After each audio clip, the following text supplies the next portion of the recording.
The Bible teaches that all people are accountable to God, whether or not they have heard of Him. The Bible clearly teaches that God has revealed Himself in both nature and in the hearts and consciences of people. The challenge is that the whole human race is sinful, and we all reject this knowledge about God, and we rebel against Him. The reality is that most people have already rejected what has been revealed to them. Only God's grace, as revealed in Jesus Christ, allows us to discover a different life. General revelation is the revelation of God to all people at all times and in all places that reveals that He exists and is intelligent, powerful, and transcendent. That is an amazing animal. Stunningly beautiful. Creation reveals God's power and majesty, but it does not reveal the plan of salvation through Christ. Romans 3:11 says there is no one who understands, no one who seeks God. There is only salvation in Jesus' name. Therefore, a person cannot be saved simply through general revelation. Instead of acknowledging that God is present in nature and in their hearts, people reject this and instead decide to worship a God of their own creation. There are many paths to God, not just one. An important principle from the Bible is that everyone who truly seeks after God will find Him. But if you seek the Lord your God, you will find Him if you look for Him with all your heart and with all your soul.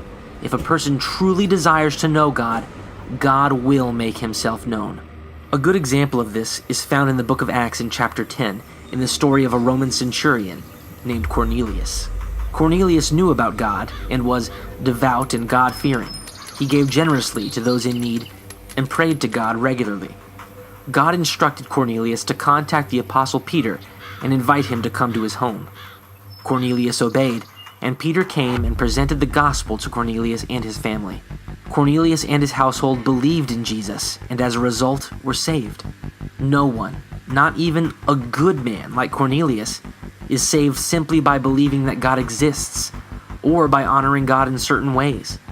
The only way of salvation is the good news of the forgiveness of sins through Jesus Christ. Did God save Cornelius because of his devotion to God based on the limited knowledge he had? No. The Roman centurion needed to hear about Jesus. Sadly, there are still parts of the world with absolutely no access to the Bible, to the gospel of Jesus Christ, or to any means of learning Christian truth. The question then arises, what happens to these people when they die? Is it fair for God to condemn a person who has never even heard the gospel or of Jesus Christ?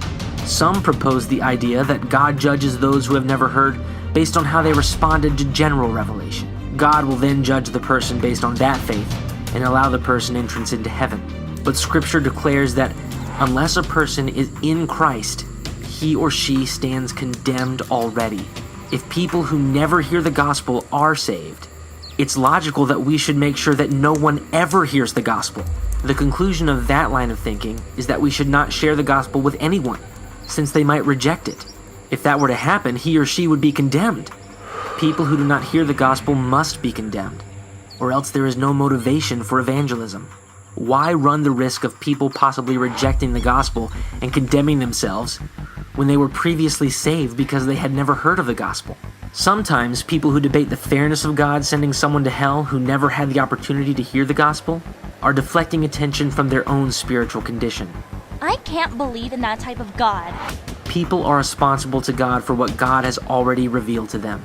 The Bible says that people reject this knowledge, and therefore God is just in condemning them to hell. One question people might ask at this point is, what about babies or the mentally infirm? The Bible indicates that babies, children who cannot make a decision for or against Christ, and the mentally challenged, anyone who is not able to make a decision for salvation, is covered by Christ's death. 2 Samuel 12:23 says that after David's child died, he comforted himself with this thought: Can I bring him back again? I will go to him, but he will not return to me. David knew that he would see his child again in heaven one day. Knowing the love, grace, and mercy of God, it would be consistent with his character that any person who is mentally challenged to the extent that he or she could not be aware of his sinful state and need to trust in Christ for salvation is in the same category as a child. It is reasonable to believe that anyone who is not able to make a decision for salvation is covered by Christ's death. However, instead of debating the fate of those who have never heard, we as Christians should be doing our best to make sure they do hear. Followers of Christ are called to spread the gospel throughout the nations. We know that people reject the knowledge of God revealed in nature, and that must motivate us to proclaim the good news of salvation through Jesus Christ. Only by accepting God's grace through the Lord Jesus Christ can people be saved from their sins and rescued from an eternity apart from God. Since man does not naturally seek God, God must seek man. And that is exactly what he did in the person of Jesus Christ. I came to seek and save the lost.